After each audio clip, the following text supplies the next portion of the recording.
गिबियावनो आंनि YouTube भिउवार्सफोरनिसिम खुलुमनाय बावहरबाय। नोंथांमोननो फिसा मोनसे देखायनो सानदों जोंनि BTR आव बेसेबां डेभेलप जादों आरो जायाखै। नैबे जाबाय शान्तिपुर 3 नम्बर खाग्राबारि L.P स्कुल। बेनि कन्डिशनखौ नाय नोंथांमोना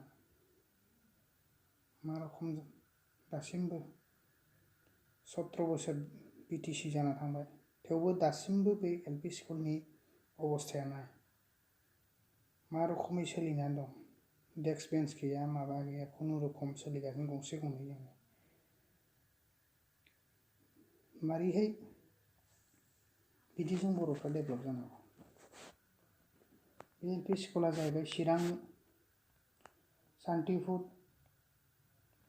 3 नम्बर खाग्राबारि LP स्कुल।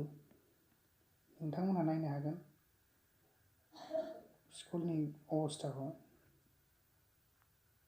बेखायनो आं फिसा मोनसे ब्लग खालामनानै आंनि YouTube चेनेलाव हरनाय जाबाय जाहाथे नेक्स्ट गोदान सरकार दायोबा बेखौ नायसनो नायफिनो। आं बेखौनो आसा खालामो जे फैगोन गोदान सरकार दायोबा जोंनि स्कुलफोरखौ बयबो नायसनगोन होननानै आं आसा खालामो।